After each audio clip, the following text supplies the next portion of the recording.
আপনারা দেখছেন সংবাদ সারাদিন, আপনাদের সঙ্গে রয়েছে আমি অঙ্কুর।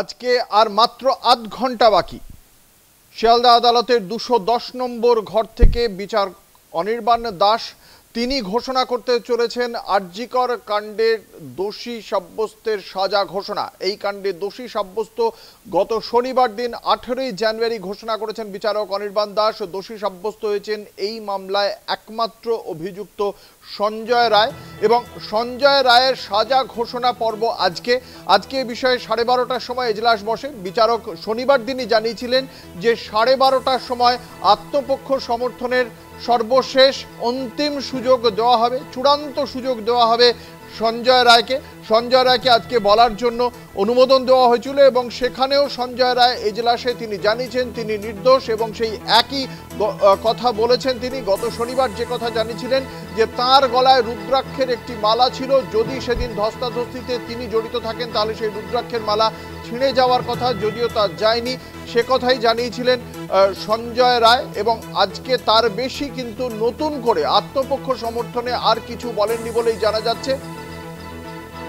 আমাদের সঙ্গে রয়েছেন আমাদের প্রতিনিধি রিয়া মাঝি। রিয়া এই মুহূর্তে রয়েছেন আদালতে, আমরা সরাসরি চলে যাব সেখানে। আমাদের সঙ্গে রয়েছেন প্রতিনিধি রিয়া মাঝি। রিয়া, আজকে আদালতে সঞ্জয় রায় আত্মপক্ষ সমর্থনের অন্তিম সুযোগে ঠিক কি কথা জানালেন বিচারককে?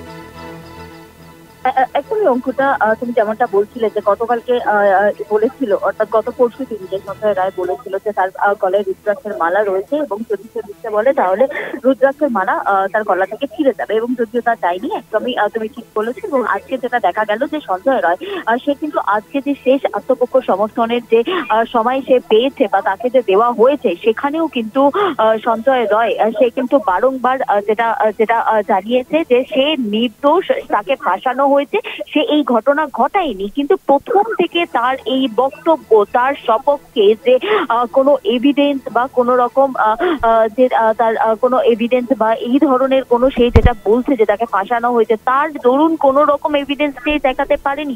একদম প্রথম থেকে কিন্তু যেটা দেখা গিয়েছিল, যখন থেকে চার্জ ফ্রেম হয়েছে তখন থেকে সঞ্জয় রায়ের মুখে একই কথা যে তাকে ফাঁসানো হয়েছে।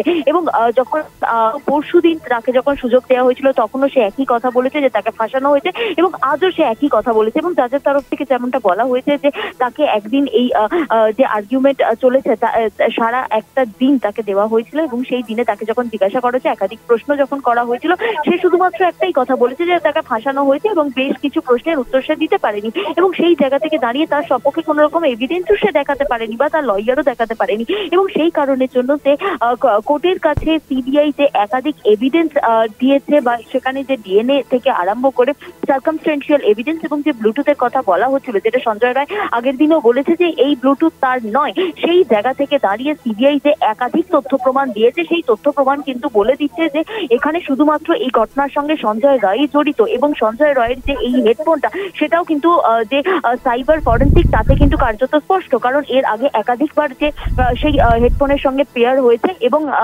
তার হেডফোনের সঙ্গে মোবাইলের পেয়ার হয়েছে, এটা কিন্তু সাইবার ফরেন্সিকে কার্যত স্পষ্ট।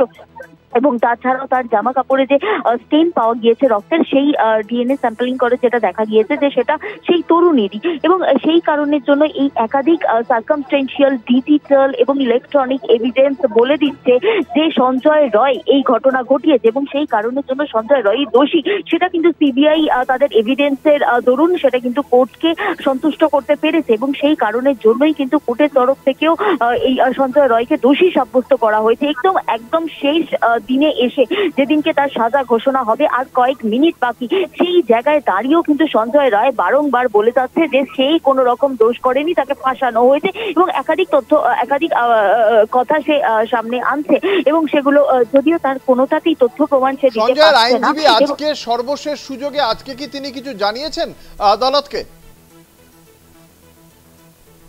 রিয়া, দেখো, একদমই অঙ্কুরদা, তোমাকে জানিয়ে রাখবো যে সঞ্জয়ের আইনজীবীর তরফ থেকে যেমনটা বলা হয়েছে যে সুপ্রিম কোর্টের কথা বলা হয়েছে, যে সুপ্রিম কোর্টে এই গাইডলাইন রয়েছে যে যদি এরকম কিছু হয়ে থাকে, এইরকম ধরনের রেয়ার যদি ঘটনা হয়, সেক্ষেত্রে ডেথ সেন্টেন্স দেওয়া যায়।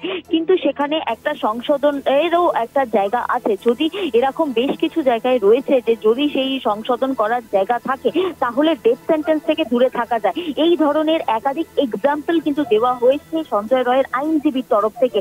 এবং সেখানেও যেটা দেখা গিয়েছে যে এতদিন সঞ্জয় রায়ের যে আইনজীবী দাঁড়াতো, আজকে অন্য একজন সেজুতি চক্রবর্তী বলে তিনি এই সওয়াল যখন করেন, তার মধ্যেই যেটা দেখা যায় যে আরো একজন প্রতিদিন যিনি দাঁড়াতেন কবিতা বলে যে আইনজীবী, তিনি হঠাৎ করে বলে ওঠেন যে এই যে তদন্ত কিন্তু এখনো চলছে এবং সেই তদন্তে কিন্তু আরো অনেক কিছু উঠে আসতে পারে।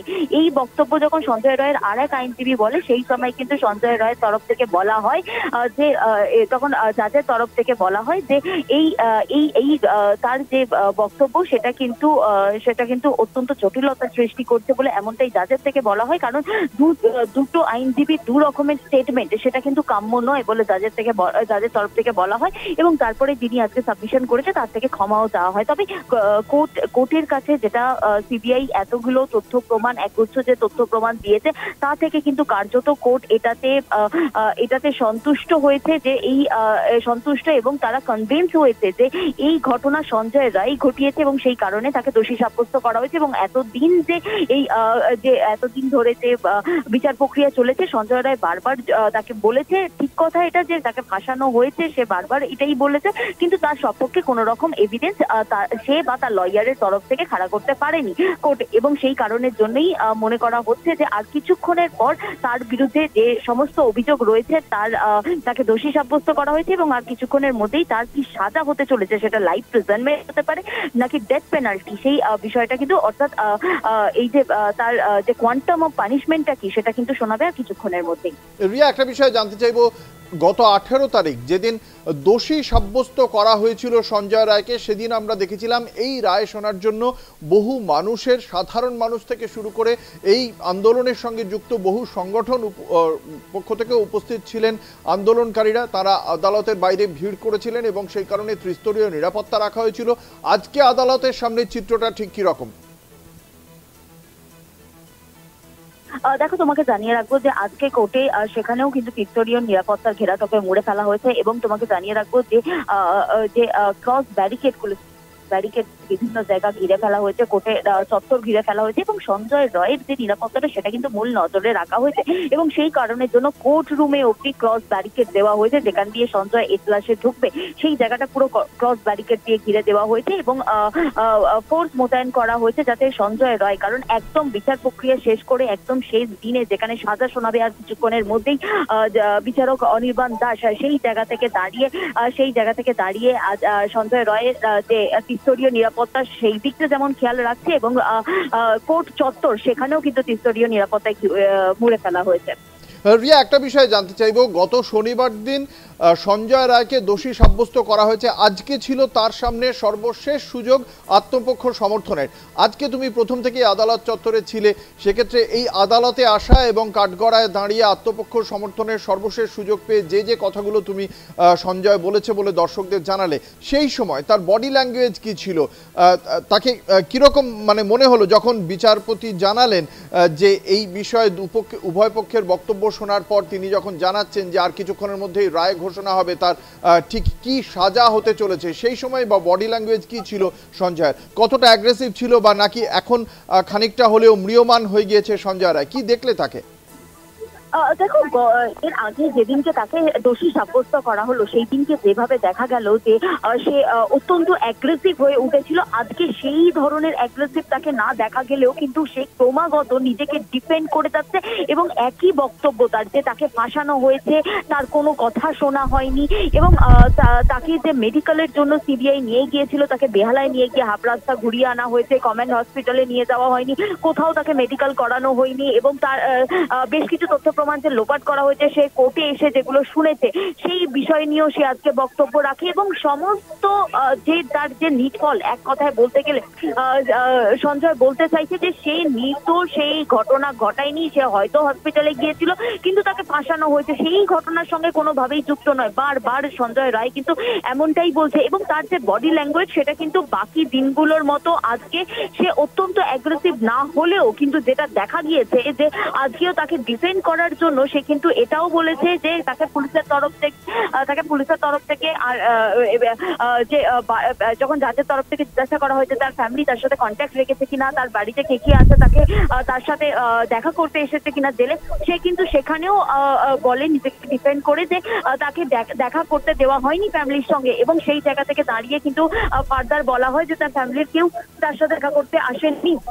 এবং এটা কিন্তু তার ফ্যামিলির সঙ্গে যখন আমরা কথা বলেছি তারাও জানিয়েছে যে তারা এই ছেলের সঙ্গে কোনো রকম যোগাযোগ রাখতে চায় না। এবং সেই জায়গায় দাঁড়িয়ে সঞ্জয় যে মিথ্যে বলছে এবং তাকে ডিফেন্ড করার জন্য যে একাধিক মিথ্যে সহায়তা নিচ্ছে সেটা কিন্তু কার্যত পরিষ্কার। এবং সঞ্জয় রয় সে কিন্তু এখনো একই কথা বলে যাচ্ছে, সে দোষী নয়, সে দোষ করেনি। রিয়া, একই সঙ্গে জানতে চাইবো আজকে নির্যাতিতার পরিবারের পক্ষ থেকে আজকে কি তাদের কোনো প্রতিক্রিয়া পাওয়া গিয়েছে? যখন তারা আজকে আদালতে এসেছিলেন তারা কি আজকে কিছু বলেছেন? তারা কতটা উদ্গ্রীব হয়ে রয়েছেন এই রায় শোনার জন্য? তারা কি চাইছেন? তাদের সঙ্গে কোনো কথা বলা সম্ভব হয়েছে? দেখো, নির্যাতিতার বাবা মা তারা কিন্তু কোর্ট রুমে রয়েছে এবং তাছাড়াও সাধারণ মানুষ যারা প্রচুর তারা নিচে ভিড় করেছে। এবং এই মুহূর্তে ঘড়ির কাঁটা অঙ্কুরদা 2:25 এবং আর কিছুক্ষণের মধ্যেই 2:45 কিন্তু সাজা ঘোষণা। ইতিমধ্যেই সঞ্জয় রায় ভাগ্য নির্ধারণ করা চলছে কিন্তু কোর্টের ভিতরে। সেখানে অনির্বাণ দাস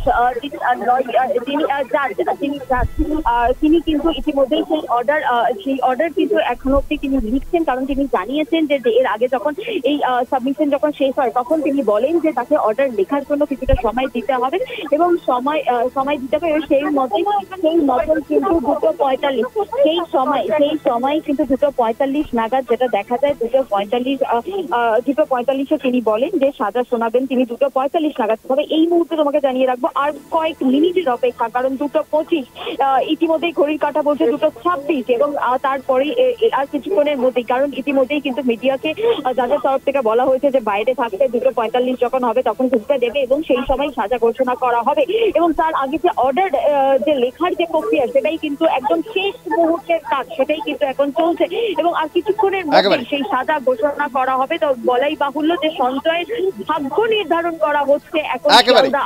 ফলে সেদিকে আমাদের তাকিয়ে থাকতে হবে। রিয়া, তুমিও পরিস্থিতির উপর নজর রাখো। আপনাদের জানিয়ে রাখি আর মাত্র কিছুক্ষণ বাকি, আর কিছুক্ষণ পরেই সঞ্জয় রায়ের সাজা ঘোষণা করবে আদালত।